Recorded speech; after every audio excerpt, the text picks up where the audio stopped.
살아계신 아버지 하나님, 세상 모든 사람들을 향하여 우리로 외치게 하여 주시옵소서. 살아계신 하나님을 찬양하라고 우리의 몸과 마음과 뜻을 다하여 외쳐나갈 수 있는 그러한 우리의 삶이 되게 하여 주시옵소서.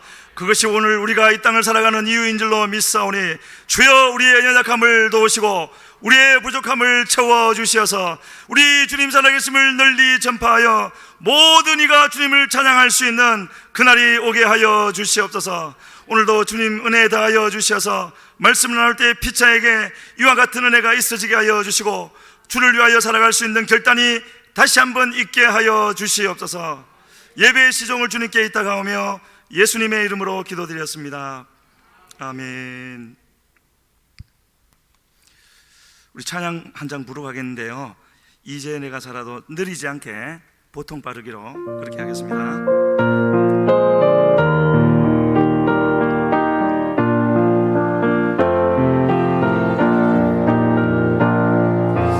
이제 내가 살아도 주 위에 살고 이제 내가 죽어도 주 위에 죽네.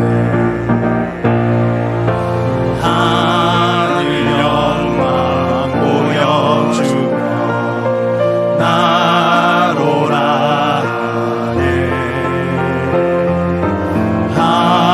할렐루야 찬송하며 주께 합니다.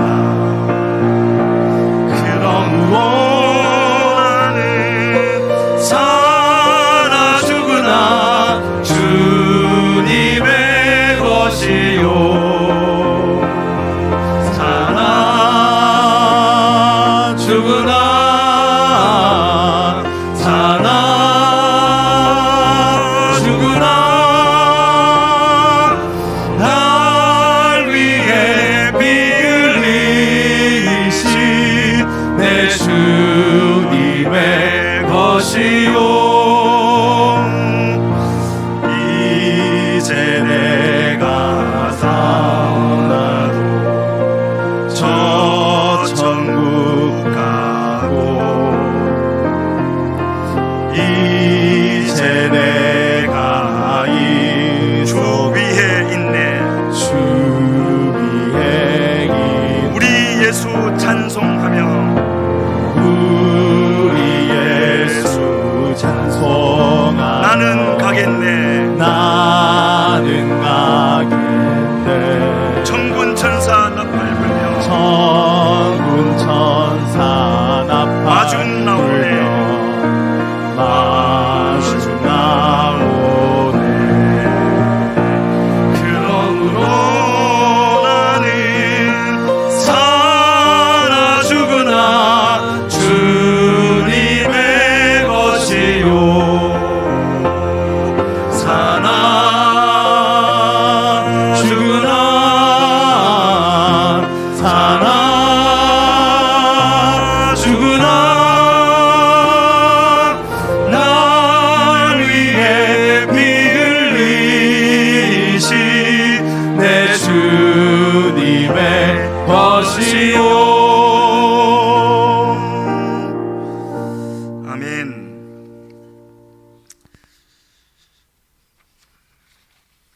하나님 말씀 찾아보시겠습니다. 마태복음 15장 21절로 28절 말씀입니다.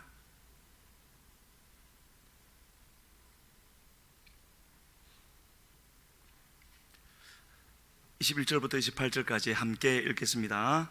예수께서 거기서 나가사 두로와 시돈 지방으로 들어가시니 가나안 여자 하나가 그 지경에서 나와서 소리질러 이르되 주 다윗의 자손이여 나를 불쌍히 여기소서 내 딸이 흉악하게 귀신 들렸나이다 하되 예수는 한 말씀도 대답하지 아니하시니 제자들이 와서 청하여 말하되 그 여자가 우리 뒤에서 소리를 지르오니 그를 보내소서. 예수께서 대답하여 이르시되 나는 이스라엘 집에 잃어버린 양 외에는 다른 데로 보내심을 받지 아니하였노라 하시니 여자가 와서 예수께 절하며 이르되 주여 저를 도우소서. 대답하여 이르시되 자녀의 떡을 취하여 개들에게 던짐이 마땅하지 아니하니라.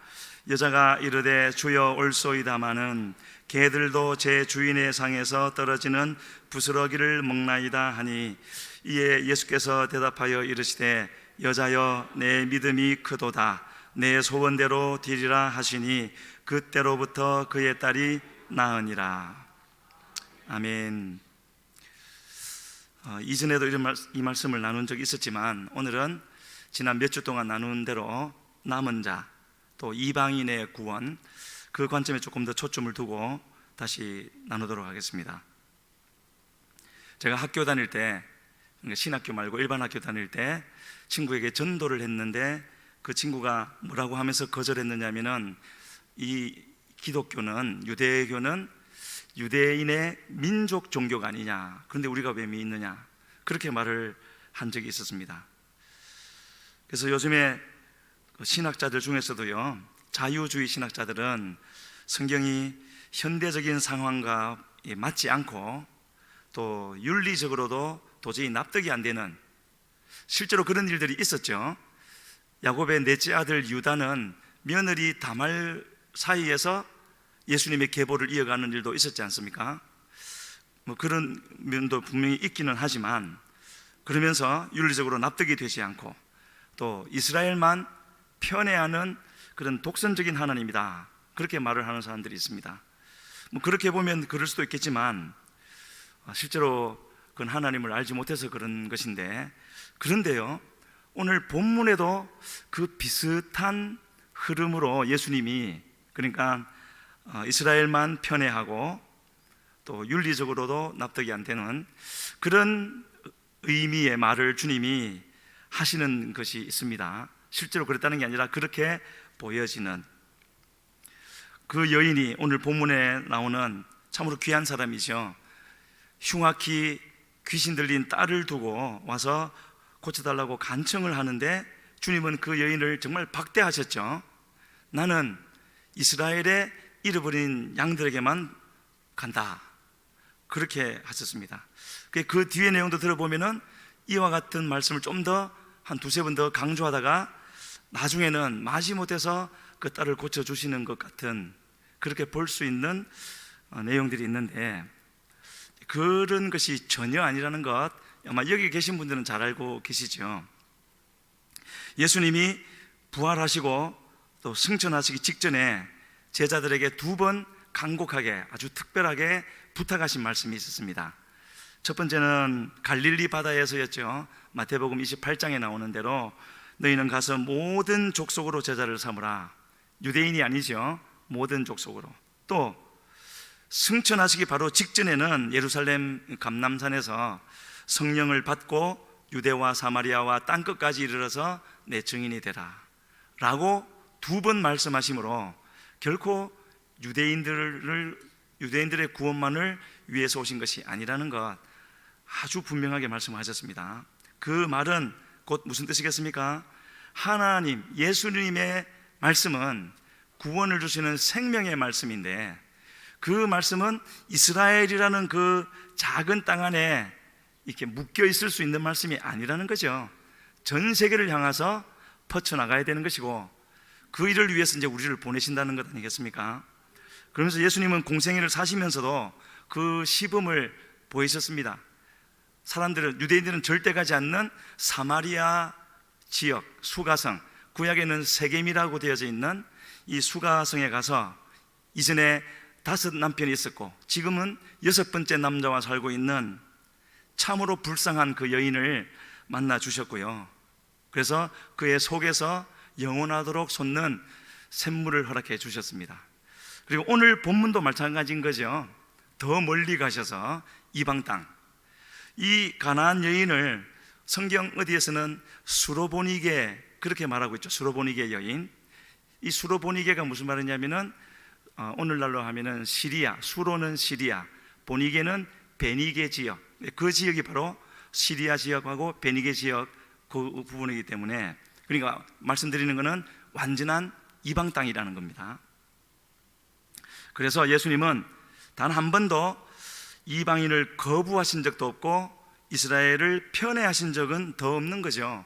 오히려 예수님이 계실 동안에 무섭게 진노하시고 책망하신 사람들은 이방인이라기보다는 오히려 유대인 중에서 유대인이라고 할 수 있는 바리새인들, 서기관들, 대제사장, 이런 사람들 있지 않습니까? 그런 야단치는 것을 편애라고 한다면 편애가 될 수도 있겠지만 전혀 그런 것은 아니었죠.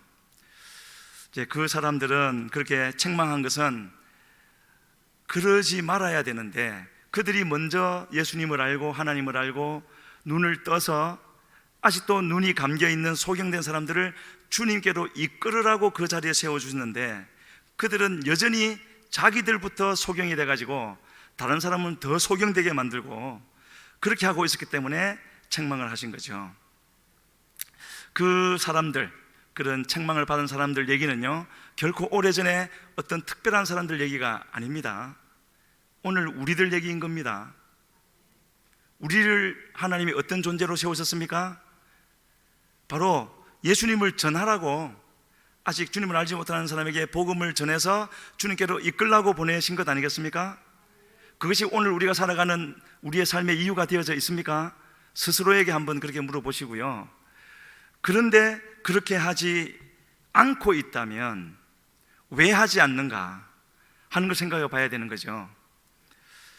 오늘은 그걸 말씀드리려고 하는 것이 아니기 때문에, 아무튼 그래서 주님은 주님의 제자가 되려면은 크게 두 가지 조건을 통과해야 된다 그랬죠. 자기를 부인해야 되고 자기 십자가를 져야 된다고요.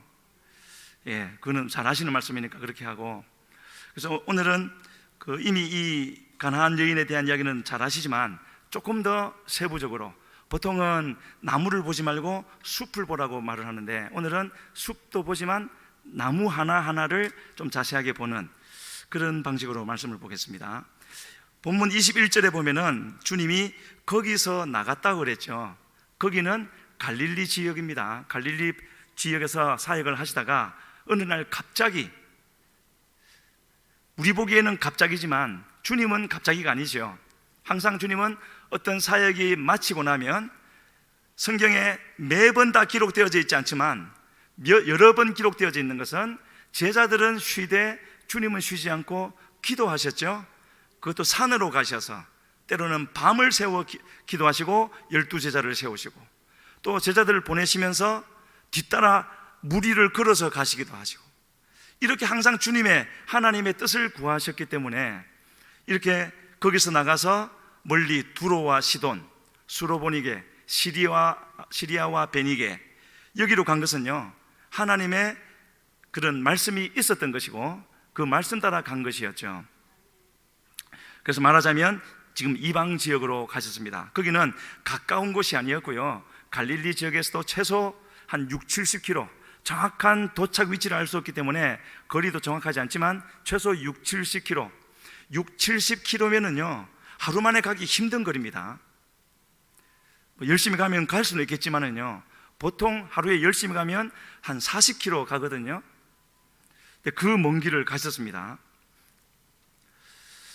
예수님은 이렇게 하나님의 뜻이라면 거기에 기다리는 사람들, 대부분의 경우에 그렇게 어디를 찾아가실 때는 수많은 사람들이 아니라 대개는 한 명을 위해서 가셨던 우리 주님인 것을 보게 되어집니다. 그래서 그리고 그 예수님을 만난 사람들은요, 그들의 영혼에 찔림이 있고 뭔가 깨닫는 것이 있고 양심에 가책이 생기고, 그래서 회개하고 주님께 돌아오는 그런 일들이 있었죠. 왜 그렇겠습니까? 주님에게는 생명이 있었기 때문에. 물론 주님 자체가 생명이시지만 지금은 육신을 입고 계시기 때문에 하는 모든 생명의 일들은 성령이 오심으로 행하신 것 아니겠습니까?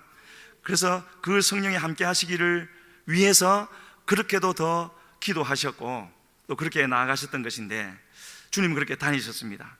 그렇다면 이번에도 이 두로와 시돈 지방에도 주님이 왜 가셨는지 우리가 충분히 짐작할 수 있는 거죠.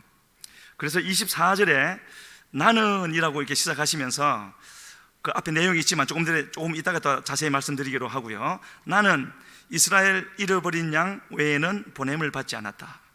무슨 뜻이겠습니까? 나는 이스라엘 사람들만을 위해서 이 땅에 온 거야 라는 취지의 말씀을 하신 거죠. 그런데 그런 뜻이 아니라는 것 우리는 너무나 쉽게 알 수 있지 않습니까? 왜냐하면 60-70km를 걸어서 1박 2일을 걸어서 가서, 그리고 그 여인 수십 명 수백 명도 아니라 그 한 명 여인을 만나 주시기 위해서 가서 그 여인을 만나서 하는 말이 이 말씀 아니겠습니까? 그런데 왜 나는 이스라엘의 잃어버린 양 외에는 보냄을 받지 않았다? 뭔가 주님이 의도를 가지고 계시다라는 것. 그리고 그 여인도요, 집에 가만히 있다가 주님이 똑똑똑 문을 두드려서 만난 게 아니라, 어떻게 알았는지 알 수 없지만 그 여인도 그 지경에서 나와서 도중에 어디선가 예수님을 만났다고 되어져 있습니다. 어떻게 알았을까요? 요즘 같으면은 누군가 전화를 해가지고 그 예수라는 분이 그쪽으로 간대 알려줄 수도 있고 그렇겠지만, 그런 시대가 아니지 않습니까? 성령께서 알려주셨겠죠, 이 일을 위해서. 그래서 예수님이 오시는 그 길에 그 인도 마주 나오게 되어진 거고, 지금 이 일이 일어나고 있는 겁니다. 그래서 성경은 너무나 당연한 얘기지만, 지금 이제 본문으로 들어가기 전에 좀 뭐라 그럴까요? 밑그림, 잘 아시는 내용이지만 그래도 말을 한번 하고 가면은 이 본문을 더 이해하기가 쉽기 때문에 복음이란 무엇인가를 좀 조금 더 말씀드리는 겁니다. 성경은 한마디로 말을 한다면 하나님과 인간 간의 관계에 대해서 설명하는 책이 되어지는데, 다른 말로 하자면은 십자가의 그 은혜가, 우리 인간의 구원은 십자가가 아니고는 도무지 방법이 없으니까요, 그 십자가의 은혜가 모든 인간에게 있게 하기 위한 것을 보여주는 것이 바로 성경책이고, 그리고 십자가 외에는 우리 인간에게는 전혀 도무지 소망이 없다라는 것을 깨닫게 해주시는 것이 바로 성경책이죠. 그것이 또 복음이고요.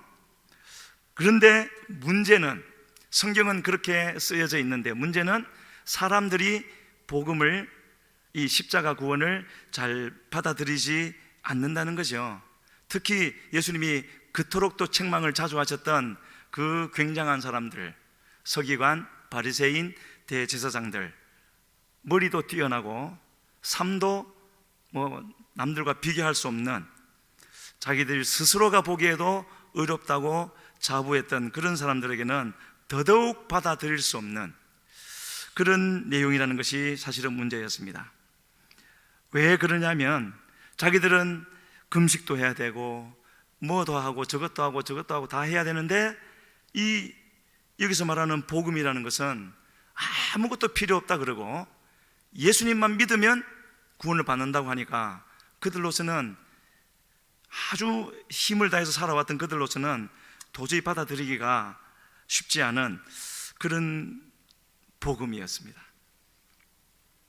그래서 그 바리새인 서기관들만 그런 것이 아니라 이 땅을 사는, 좀 남들보다는 좀 잘 살고 의롭게 살고자 하는 뜻이 있는 사람들은 유대인들 뿐만 아니라 모든 사람들이 그럴 것이기 때문에, 또 그런 줄을 하나님은 이미 잘 알고 계셨기 때문에 그것을 사람들로 하여금 잘 깨닫고, 하나님을 믿는 구원의 도라는 것이 저런 것이구나, 눈에 보이지 않는 그 하나님의 도를 눈에 보이도록 해서 전해주기 위해서 바로 하나님이 하신 일이 이스라엘이라는 한 민족을 택하신 거죠. 이 한 민족을 먼저 잘 가르쳐서,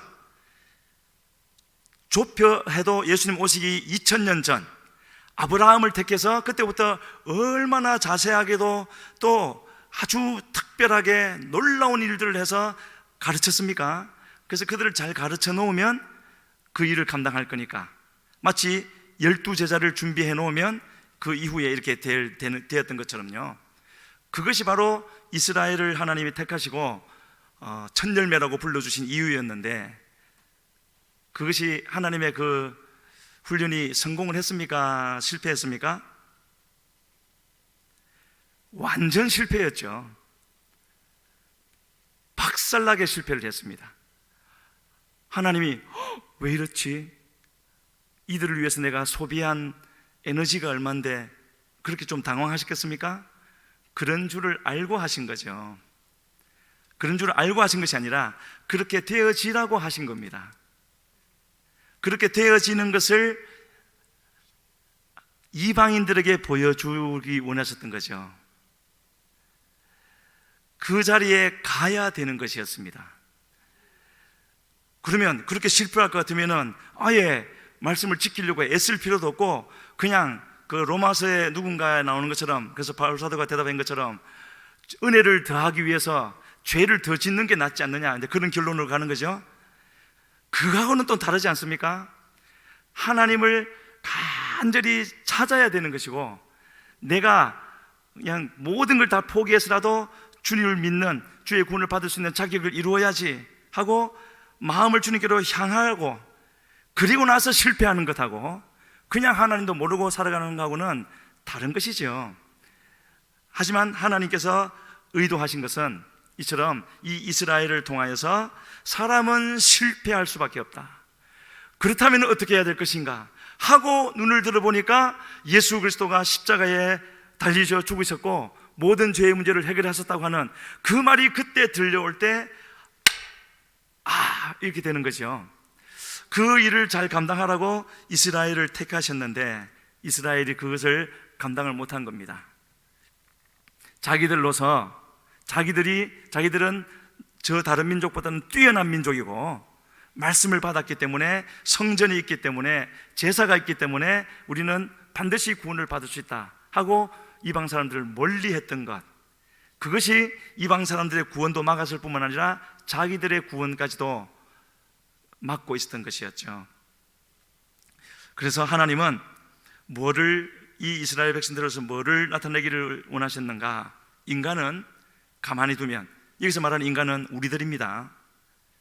여기에 예배 자리에 있다고 해서 저 밖에 있는 술 마시고 나쁜 짓 하고 음란하고 그 사람들보다 우리가 나은 것이 있겠습니까? 그렇게 생각하면 큰 오산입니다. 다만 우리는 이미 그 과정을 거쳐서 그런 자리에 있는 우리였지만 하나님이 우리 인간의 그런 절망적인 상태를 깨닫게 해주셔서 주님께만 소망이 있구나 하는 것을 알려주셨기 때문에 그 주님을 바라보고 나온 것 아니겠습니까? 그 마음이 지금 없거나 옅어졌다면 다시 돌이켜야 되는 겁니다. 그래서 예수님이 아니라 이와 같이 이제 저도 마찬가지겠고요. 앞에서 가르치는, 우리 교회는 특히나 평신도 운동을 하기 때문에 여기 앉아 계신 분들 대부분이 그런 상황 가운데 있는 겁니다. 앞에 선자들은 반드시 모범을 보여야 되는데, 첫 번째는 하나님이 허락하신 그 은혜를 받아서 누리는 모범을 보여줘야 되고요. 그리고 그 은혜를 받아 누리는 것을 보여주는 것보다 더 중요한 것은 실패할 때가 있지 않습니까? 넘어지고 쓰러지고, 그것을 가리려고 할 것이 아니라 보여주어야 되는 거죠. 우리의 본질이 이렇다라는 것. 그래서 사람들도 그런 것이구나 하고 바른 자리로, 주님 앞에 바른 관계에 있을 수 있도록, 바른 마음을 가지고 주님을 구할 수 있도록 해야 되는 것이 일꾼에 반드시 해야 될. 그런데 내가 마음이 높아져 있고 사람들이 나를 존경해주고 그런 자리에 있으면은 그런 잘못된 부분, 잘못된다기보다는 우리의 원래 모습이지만 드러난 그런 부분들을 감추려고 하죠. 그것이 벌써 뭔가가 잘못되는 시작점이 되어지는 겁니다. 그래서 우리는 잊지 말아야 되겠고요. 그래서 이 이스라엘 백성들도 그러했기 때문에 아담이 타락한 이후 모든 사람들이 그러겠지만 이 이스라엘 백성들도 그들의 마음 중심에서 하나님을 지워버렸죠. 옅어지거나 지워버렸거나. 그 말은 하나님이 내 마음 중심에서 지워지거나 옅어졌다는 말은 동시에 그렇게 애를 쓰지 않아도 내가 높아지는 거죠. 내가 높아진다는 것은 저절로 주님이 내게서 낮아진다는 거죠. 항상 이렇게 시소같이 왔다 갔다 하는 겁니다. 그래서 주님은 그토록 또 우리 자신을 부인해야 되고 십자가를 져야 된다 하고 겸손함이 지혜의 근본이라 그러시고 그렇게 하신 것 아니겠습니까? 항상 그거는 잊지 말아야 되는 것이죠. 높아져 있으면 분명히 뭔가가 잘못되어지는 겁니다. 그래서 그렇게 되어지면은 그렇게 되어졌던 이스라엘 사람들, 유대인들은요, 십자가를 받아들일 수 않았던, 않으려고 했던, 받아들일 수 없었던 이유 중에 하나가 바로 그것이었죠. 왜냐하면 내가 죄를 지어도 내가 더 열심히 살아서 죄 문제를 해결할 수 있으니까, 금식 좀 더 하면 되고, 헌금 좀 더 하면 되고, 또 말씀 더 읽으면 되고, 그렇게 생각을 했으니까요. 그렇기 때문에 십자가와는 점점 더 멀어지는 겁니다. 그렇게 살면서 그렇게 살지 않는 다른 사람들은 나보다 못한 사람들, 내가 더 우월한 사람, 이렇게 되어지는 거죠. 그것을 잘 보여주신 그 예수님의 비유 한 가지가 누가복음 7장에 나오는 바리새인과 세리의 비유 아니겠습니까? 누가 더 의롭다 여김을 받았다고요? 고개를 들지 못하고 가슴을 치며 기도했던 세리였죠. 저 성전 끝에서 들어오지도 못하고 앉지도 못하고. 그때만 그렇겠습니까? 그 두 사람에게만 그렇다는 것이겠습니까? 지금 그렇다는 것 아니겠습니까? 주님 보시기에요. 그래서 오늘 말씀 제목이 이스라엘에서 찾지 못한 믿음이었죠. 찾을 수 없는 믿음. 이스라엘에서. 주님은 사실은 이스라엘에서 저 믿음을 찾아서 그 믿음이 전파되기를 원했는데 없는 거예요. 그래서 이방으로 넘어갔고 이방의 믿음이 먼저 나옵니다. 어쨌든 사람들이 십자가 진리를 싫어하든 배척을 하든 영원히 불변하는 사실 한 가지는 십자가 외에는 우리에게 구원받을 방법이 없다라는 거죠. 사람들이 비방하는 대로 하나님의 독선 때문도 아니고 그 어떤 이유 때문도 아니라 우리 인간은 체질이 진토이고 이미 죄로 오염되어졌기 때문에 스스로 놔두어서는 아무리 밀봉을 해서요 그렇게 놔둬도 스스로 부패하는 겁니다. 속에서부터. 그래서 십자가의 은혜, 그 은혜가 계속 부어지지 아니하면 한 번으로 해결되면 얼마나 좋겠습니까? 기도 한 번 열심히 하고 신앙생활 열심히 해서 그대로 계속 간다면 얼마나 좋겠습니까? 그런 것이 아닌 거죠. 그래서 이 구약 성경이라는 것은 지금 말씀드린 대로 인간 스스로는 도무지 구원을 받을 수 없고 예수님 외에는 안 된다는 것을 확정하고 또 확정해주는 바로 그 기록이 되어지는 겁니다. 오늘날 같이 과학이나 교육이나 지성이나 이런 것이 발달한 적이 없는데 그 반면 오늘날 같이 타락하고 음란해진 적도 없죠. 어떻게 그렇게 교육이 지식이 많아졌는데 영적으로는 그렇게 더 타락합니까? 이 사실 하나만 보더라도 분명히 보여주시는 겁니다. 사람으로서는 안 된다는 건요. 그래서 우리의 믿음의 본질은, 서론이 길지만 이제 곧 끝나갑니다. 우리의 믿음의 본질은 아무리 인정하기 싫어도 우리 스스로는 도무지 안 되는 그런 존재이고, 그래서 주님이 오셨지만 주님이 오셨다고 해서 모두에게 구원이 저절로 주어지는 것이 아니라 바로 그 사실을 주님의 주시는 은혜를 받아서 깨닫고 주님을 찾되 온전한 마음으로 찾고 의지하는 자에게 구원이 주어진다는 것을 성경이 우리에게 말씀해 주고 있습니다. 자, 그래서 다시 본문으로 돌아와서 그럼 이 가나안 여인 사건을 통해서 주님이 우리에게 주시는 메시지는 어떤 것인가? 저도 그렇게 설교를 해왔고요. 오늘 이전까지는 보통은 그런 의미가 담겨져 있죠. 이 여인의 믿음을 시험해서, 그러니까 이 여인은 시험을 받을수록 더 낮아지고 더 겸손해지고 더 간절히 찾으니까 주님이 이렇게 지켜보시다가 그 마지막 단계에 이룬 그 믿음의 상을 주어서 그 딸의 귀신 들린 것을 고쳐주시는, 그것은 성경이 분명히 말씀하시고 있는 분명한 사실입니다. 그런데 처음에 말씀드린 것처럼 오늘은 조금 더 한 걸음 더 나아가서 왜 이런 이방인을 통하여서 또 이 시점에 갑자기 거기로 가서 이 일을 행하셨는가, 본문에 기록되어진 대로 좀 더 이제 나눠보도록 하겠습니다.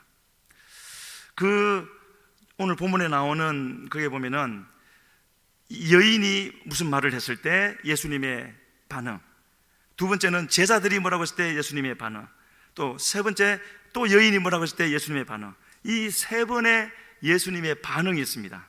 이거를 중점점으로 보면은 주님이 무엇을 말씀하시고자 하시는가 하는 것을 알 수 있는데, 첫 번째로 여인이 찾아왔죠. 예수님이 오시는 그 길을 마주 나와서 뒤에 있었습니다. 앞에서 있지 못하고요. 감히 앞에 나가지 못했겠죠. 소리를 질러서 흉악히 귀신 들린 딸을 고쳐달라고 22절에서 벌써 떴네요. 예, 저렇게 내 딸이 흉악하게 귀신 들렸나이다. 지경에서 나왔다 그랬죠. 그리고 소리를 질렀다 그랬죠. 저처럼 지금 이렇게 말하는 것이 아니라 온 마음을 다해서 했겠죠. 그러니까 예수님의 첫 번째 반응은 그 다음 절에 나오는 대로 침묵으로 일관했습니다. 한 말씀도 대답하지 아니하셨다. 저게 첫 번째 반응이죠. 그랬더니 두 번째로 가기 전에 그 이제 내용을 보면은 저기 첫째 줄과 둘째 줄로 넘어가기 전에 기록은 없지만 아마도 이 여인이 침묵하시는 예수님에게 더 소리 지르면서 따라갔던 것 같아요. 한 번 소리 지르고 끝난 것이 아니라. 그랬더니 제자들이 뭐라 그럽니까? 제자들이 예수님께 와서 말하죠. 그 여자가 우리 뒤에서 소리를 지르오니 그를 보내소서. 저기는 참 얌전하게 적혀져 있죠. 그를 보내소서. 실제 뜻은 무엇이겠습니까? 쫓아내라는 거죠. 귀찮게 하니까 쫓아버리십시오. 자기들이 그러고 싶은데 또 그렇게 했다간 어찌 될지 모르니까 예수님의 허락을 구하는 겁니다. 예수님이 좀 쫓아주세요. 이렇게 했을 때 주님은 바로 나중에 끝에 가서 나누겠지만 저 제자들이 한 말 있죠. 그 여자가 우리 뒤에서 소리를 지르오니 그를 보내소서. 저 말 속에 있는 제자들의 심령의 상태, 거기에 지금 중요한 뭔가가 지금 담겨져 있는 겁니다. 저기에 오셔서 저희를 하시는 이유도 거기에 있는 거죠. 저기에서 그 시작점이 될 수가 있습니다. 제가 질문을 한 가지 드리면은 이 제자들의 말에 대해서 예수님이 뭐라고 하셨습니까? 24절에 나와 있죠. 나는 이스라엘 외에 뭐라고 되어져 있죠? 이스라엘 집에 잃어버린 양 외에는 다른 데로 보내심을 받지 않았다. 질문을 제가 드립니다. 저기서 주님이 말씀하신 이스라엘 집이 누구겠습니까? 어렵습니까? 지금 그 말을 듣는 사람은 두 부류밖에 없죠.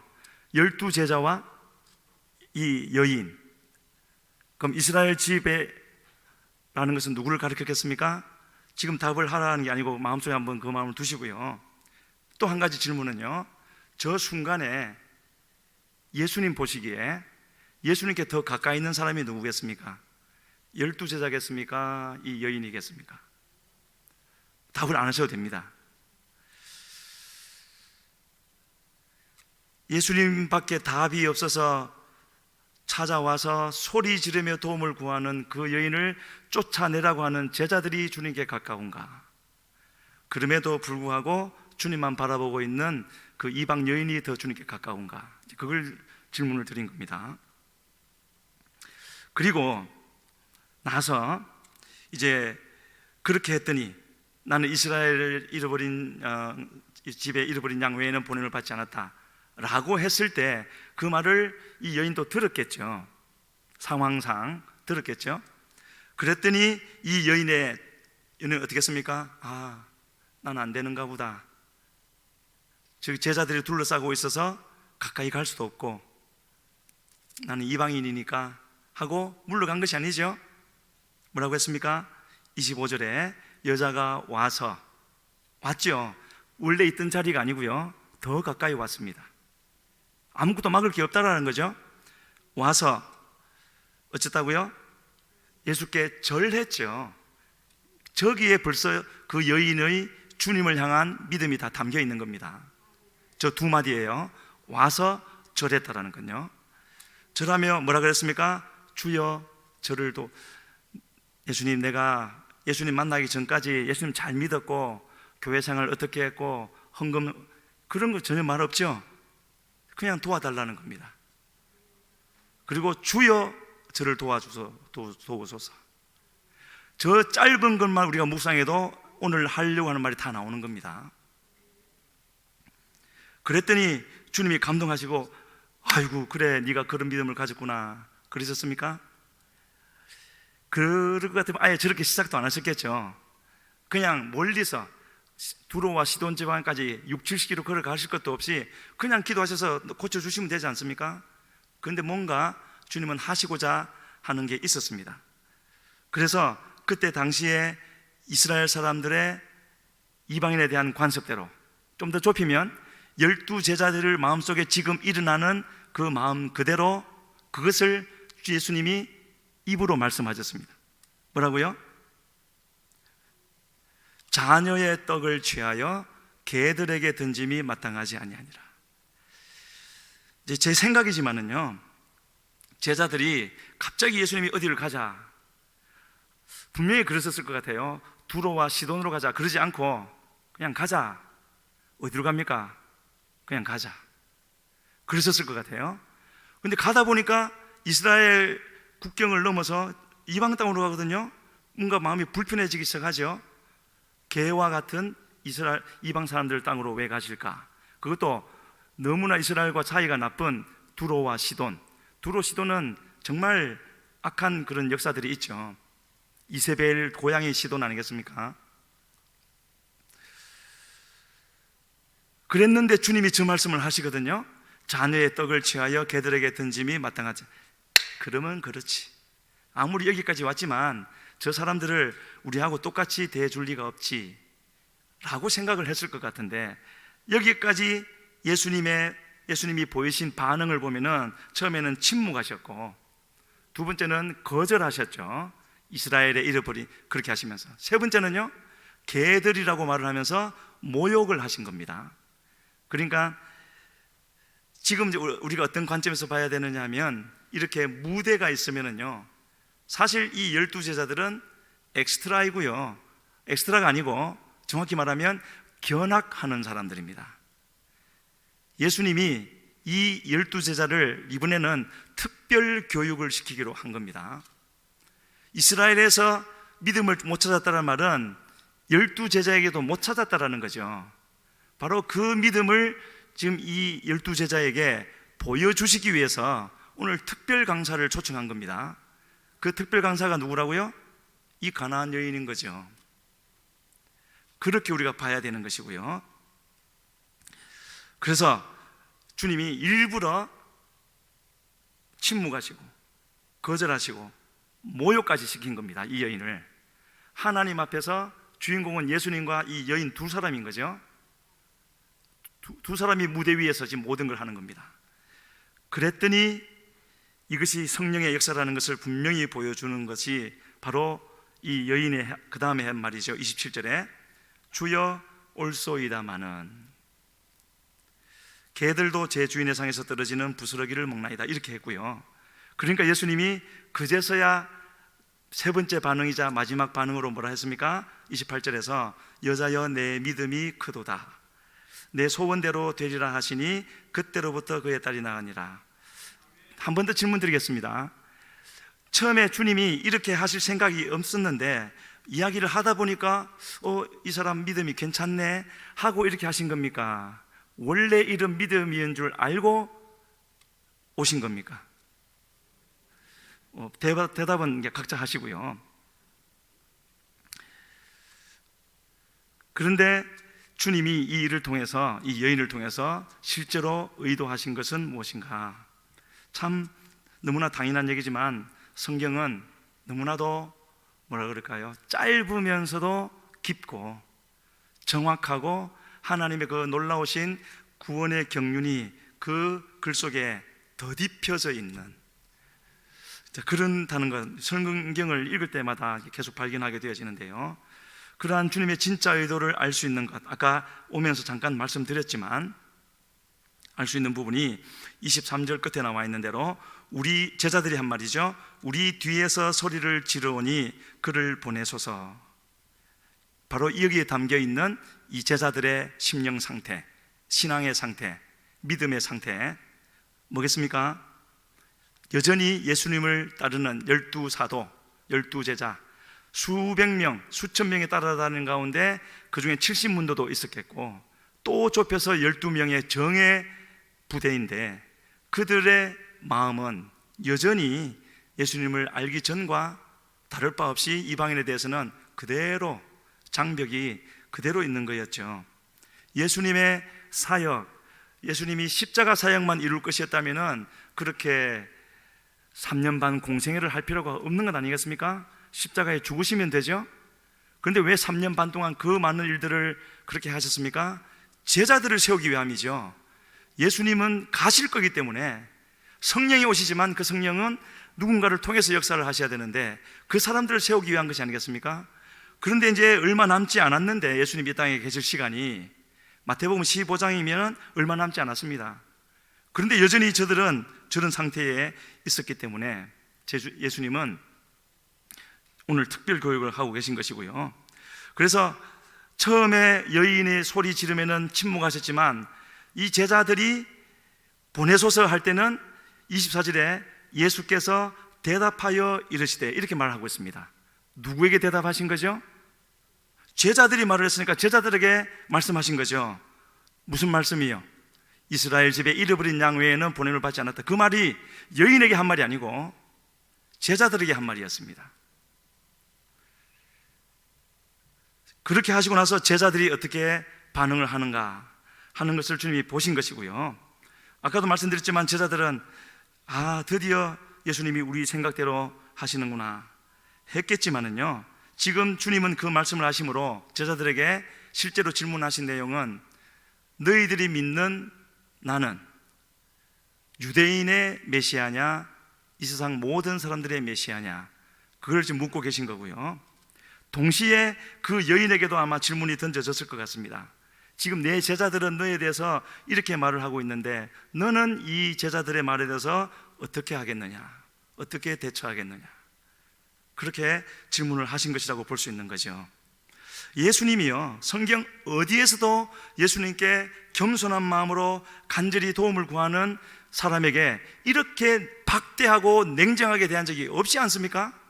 그런데 이 사람에게는 왜 그렇게 계속해서 적대적인 그런 태도를 더 강화시키면서 그렇게 하시는가? 분명히 지금 뭔가를 말씀하시고자, 우리에게 전하시고자 하는 것이 있는 거죠. 뭐라고요?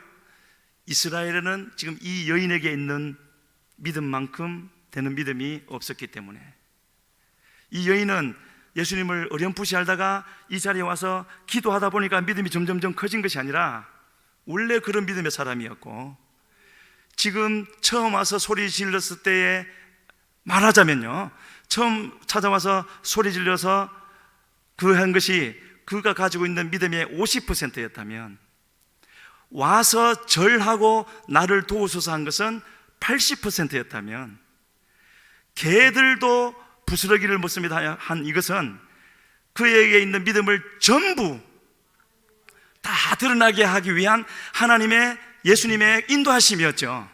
마치 모리아산에서 이삭을 바치라고 한 것이 이 아브라함의 속에 있는 믿음을 자기도 몰랐지만 끄집어내어서 바로 그 믿음의 자리로 갈 수 있게 하기 위해서 하나님이 만드신 자리였던 것처럼, 믿음을 발휘할 수 있는 기회를 주신 것처럼, 그래서 그를 믿음의 사람으로 만들게 하셨던 것처럼 지금 이 여인에게도 그렇게 자꾸 단계를 낮추면서 하심으로 그 속에 있는 믿음을 나타내신 겁니다.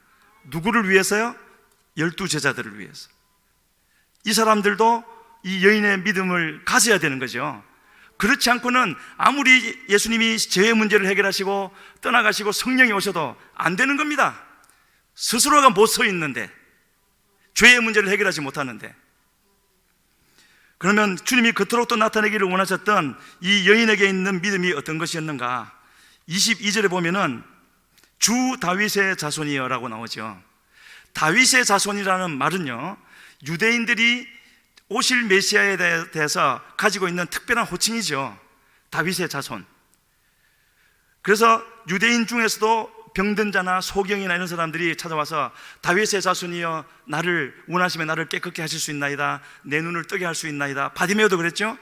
그러니까 그 사람들의 눈을 뜨게 해주고 나병도 고쳐주시고 하셨지만 그 사람들을 보고 큰 믿음이라고 칭찬하지 않으셨습니다. 그런데 이 여인은 왔을 때 내 믿음이 크도다. 그러지 않습니까? 왜냐하면요, 이 여인은 그냥 다윗의 자손이라고 부른 것이 아니고 메시아, 이스라엘의 나라의 문제를 해결해 줄 메시아를 구한 것이 아니라 주 다윗의 자손이에요. 이 자리에 나오기 전에 이미 이 여인은 예수님을 자기 삶의 주인으로 모신 사람이었고, 그냥 내 병만 고쳐주세요 그렇게 나온 것이 아니라, 주님은 이스라엘의 주님일 뿐만 아니라 온 세상의 구주가 아니십니까? 아무리 이방인이라 할지라도 우리의 구주도 되시고 모든 것 위에 뛰어나신 하나님이시고 모든 문제도 해결해 줄 수 있는 분이시 아니십니까? 이것이 바로 이 여인이 이미 만났던 주님의 모습이었던 거죠. 그러니까 주님은 지금 내 문제도 고쳐주셔야 됩니다. 내 삶의 주인을 절대로 주님을 놓치고 싶지 않습니다. 이것이 문제 되게 하고 싶지 않습니다. 저의 기도 제목이기도 합니다. 우리 성도님들에게도 많은 문제들이 있지 않습니까? 문제들 있으면 그냥 덮고 가면 됩니까? 살만하니까요. 아니지 않습니까? 기도한다고 주님이 당장 다 들어주시고 해결해 주시는 것은 아니지만, 문제가 있으면 그 문제를 가지고 주님 앞에 나가서 기도를 해야죠. 왜냐하면 내가 예수님을 믿는데 그 예수님은 모든 문제 위에 계시는 분이시고 또 이 모든 걸 통하여서 선을 이룰 수 있는 분이니까, 최소한 문제가 해결되지는 않는다 할지라도 내 마음에서는 평안과 안식이 있어야 되지 않겠습니까? 주님의 뜻이 이러하다는 것을 내가 알기 때문에 그것을 구해야 되는 것이죠. 그러면 내게 있는 이 문제도 견딜 수도 있는 거 아니겠습니까? 그것이 우리의 오늘 기도 제목이 되어야 되는 것이고 기도의 모습이 되어야 되는 거죠. 이 여인을 통해서 주님은 그것을 우리에게 보여주기를 원하셨던 것입니다. 그리고 그 주 다윗의 자손이여, 그 부분에서도 알 수가 있고, 또 한 가지, 이 여인은요, 나를 불쌍히 여기소서, 내 딸을 불쌍히 여기소서 해야 되는데 흉악히 귀신 들렸으니까 나를 불쌍히 여겨달래요. 물론 내 육신의 딸이니까 내가 다 살만한데 얘 때문에 못 살겠어요, 얘 좀 고쳐주세요, 그런 거였겠습니까? 그게 아니죠. 주님이 지금 이렇게 하신다는 것은 그런 도에, 물론 일반 부모라면 그럴 수 있지만 주님이 하시고자 하는 것은 그런 것이 아니라는 걸 우리가 알 수가 있습니다. 성경에 나오는 많은 중보자의 모범으로 나타나는 사람들의 공통점이 뭐냐면은, 내가 지은 죄가 아니고 내 문제가 아니지만 그 문제를 내 문제로 삼고 내가 범죄한 것처럼 주님 앞에 나가지 않습니까? 지금 이 여인도 엄마로서라기보다는 중보자로서, 하나님, 주님 나도 만나 주셨는데 저 아이도 내가 믿는 주님을 만나면은 해결되지 않겠습니까? 만나 주시옵소서, 그렇게 기도하고 있는 거죠. 그냥 버리고 도망가면 해결되는 그런 문제가 아닌 것입니다. 만약에 우리에게도 이런 문제가 있다면은 그냥 보고 있을 것이 아니라, 물론 그렇게 하고 계시겠지만은, 기도하고 계시겠지만은요, 우리에게 있는 문제를 그냥 힘들어하고 고통스러워하고 그렇게 할 것이 아니라 기도의 동력으로 바꿔야 될 줄로 믿습니다. 그러면 언젠가는 주님 안에서 선하게 이루어지겠죠. 그래서 이 대화를 놓고 볼 때 이미 이 여인은 예수님과 어떻게 그랬는지는 알 수 없지만 예수님을 깊이 아는 사람이었고, 주님과의 관계가, 친밀한 관계가 이미 형성되어져 있었고, 그래서 이런 기도까지 할 수 있는, 누가 이런 기도를 했습니까? 12제자 중에 그런 기도할 사람이 있었습니까? 복음서에 이 정도 기도하는 사람이 몇이나 됩니까? 그래서 주님은 그렇게 이 여인을 주님이 그토록 또 찾으셨던, 하나님 앞에 한 사람만 있으면 된다라는 표현이 성경에 있습니다. 의인 한 사람만 있으면 된다라는 것. 여기도 벌써 100명이나 넘게 있는데 그런 뜻이 아니지 않습니까? 그 한 사람은 주님이 찾으시는 믿음의 수준을 가져야 되는 거죠. 여기서 우리에게 보여주시는 대로요. 그래서 그 여인이 마지막으로 했던 말, 개들도 주인의 상에서 떨어진 부스러기를 먹습니다. 물론 이 말은 주님 나를 불쌍히 여기셔서 부스러기 은혜라도 주십시오, 그런 뜻도 분명히 되고요. 하지만 그 정도라기보다는 주님은 내 주인이시니까, 내가 주님을 나의 주인으로 모시고 살아가니까 주님이 다 책임지셔야 됩니다. 이스라엘 사람들을 첫 번째 택하셨으니 더 축복하시고 더 사랑하시고 마음껏 하시고, 그러나 나도 잊지 마시라는 거죠. 나도 주님의 그 사랑 안에 거하게 해달라는 거죠. 주님은 한없이 크신 분이니까 내 자리도 주님 안에 있지 않겠습니까?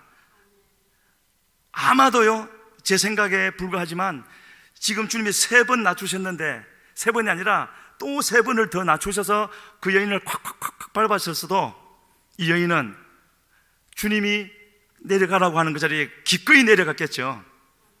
개라고 할 때도 기꺼이 그 개의 자리로 내려갔지 않습니까? 그것이 문제가 되지 않기 때문에요. 주님께만 속하면 되는 것이고 주님이 내게 응답하시면 되는 것이었으니까, 그 믿음을 주님은 보고 얼마나 기뻐하셨을까 하는 걸 우리가 생각해 볼 수 있고요. 그래서 이 여인의 고백은 마치 시편 84편에 나오는 이 고백인 것 같습니다. 시편 84편 10절 말씀 우리 같이 한번 읽어보겠습니다. 주의 궁정에서 한 날이 다른 곳에서의 첫날보다 나은즉 악인의 장막에 사는 것보다 내 하나님의 성전 문지기로 있는 것이 좋사오니. 저 시는 고라의 자손의 시입니다. 고라 잘 아시죠? 민수기 16장에 모세를 대적했던. 그런데 놀라운 것은요, 민수기 26장에 가면 이 고라의 아들들이 죽지 아니하였더라. 26장 10절에. 어떻게 그럴 수가 있을까요? 모르지만 그들은 죽지 않았고, 그 후손에서 사무엘 선지자가 나오고 바로 저 시를 쓴 성전을 지키는 자들이 나왔습니다. 그래서 뭐라고 그랬습니까? 주의 궁정에서의 한 날이 다른 곳에서의 첫날보다 낫다고요. 악인의 장막에 사는 것보다 내 하나님의 성전 문지기로 있는 것이 좋다고. 지금 이 여인의 마음이 그런 것 아니겠습니까? 낮아져서 개보다 못한 자리에서도 주님이 나를 받아주시면 됩니다. 그 기도하는 것 아니겠습니까? 그것밖에 그의 마음에 소원이 없었던 것이고요. 주님이 참으로 기뻐하셨을 것 같습니다. 그 믿음, 마치 민수기 14장 가데스 바네아에서 갈렙이 하나님께 보여주셨던 그 믿음, 나를 온전히 쫓았다고 주님이 칭찬하고 또 칭찬하셨던 그 믿음, 그 믿음과 같이 주님께서 기뻐하셨던 것이 아니겠는가. 다시 말씀드리지만은요, 예수님이 이 땅에서 33년을 사시고 그리고 마지막 3년은 공생애로 사신 것은 죄의 문제를 해결하고 구원의 문을 열어놓은 것이 첫 번째였고, 두 번째는 이 제자들을 12명, 11명이죠. 이 제자들을 준비시키는 것이 또 큰 한 축이었습니다.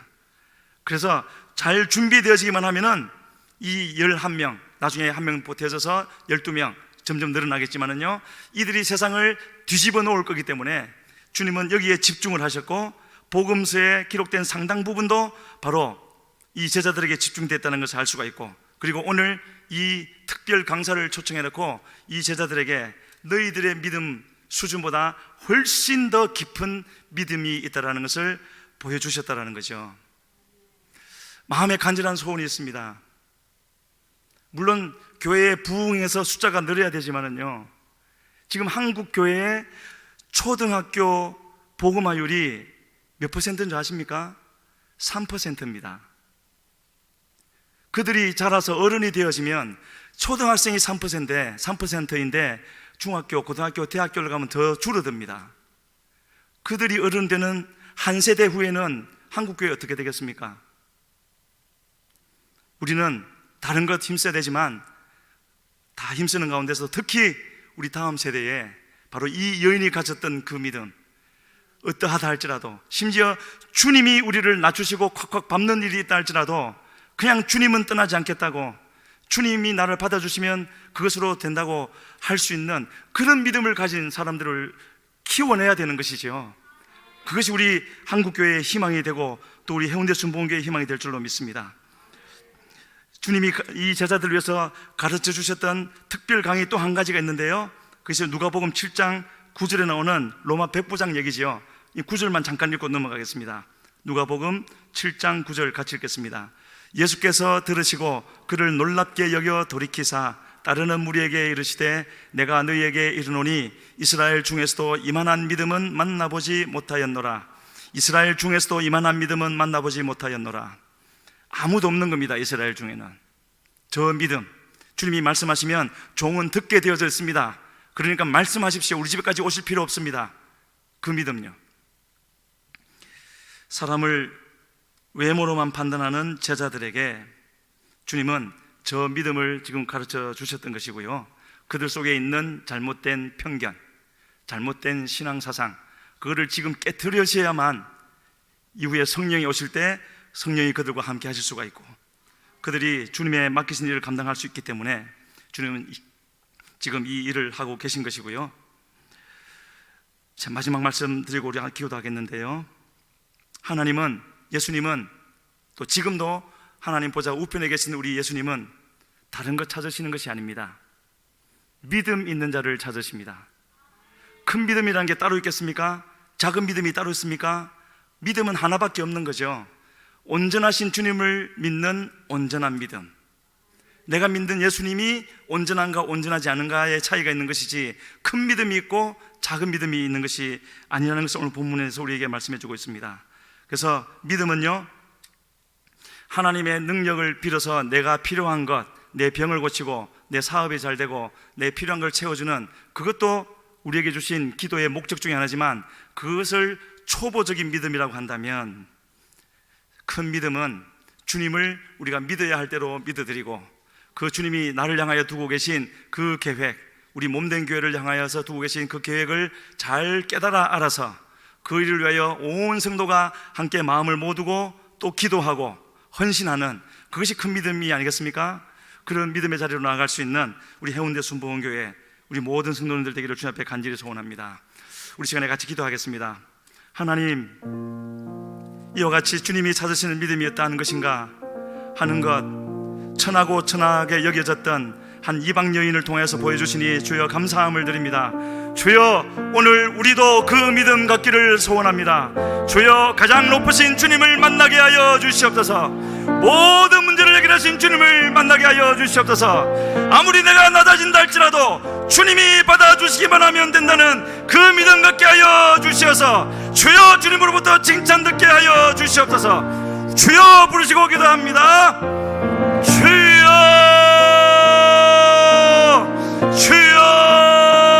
살아계신 아버지 하나님, 아버지여, 시간에 오셔서 역사하여 주시옵소서.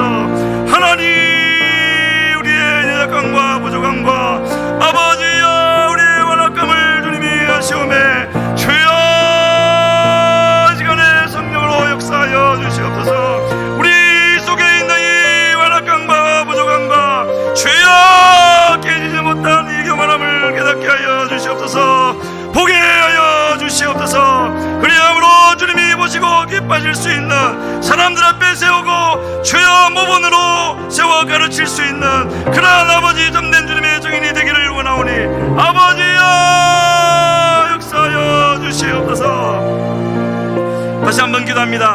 하나님, 우리 해운대 순복음교회 역사하여 주시옵소서. 성령으로 충만케 하여 주시어서 문제는 우리 목사님을 든든히 세워주시고 주님을 바라보는 모든 주의 백성들 한 마음과 한 뜻으로 같이 서게 하여 주시어서 이 어두운 때를 주를 믿는 믿음으로 주의 능력으로 잘 헤쳐나가게 하여 주시옵소서. 주여 부르시고 기도합니다.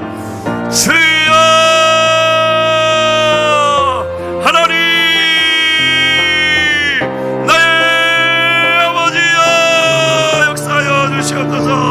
하나님, 주에 우리에게 무슨 소망이 있으며 우리가 아버지 누구를 의지하며 누구에게로 갈 수 있으니까 오직 주님만이 우리의 유일한 소망이며 주님만이 아버지 우리의 모든 문제를 해결해 줄 수 있는 분이시오매, 아버지여, 우리의 교만함을 다 내려놓고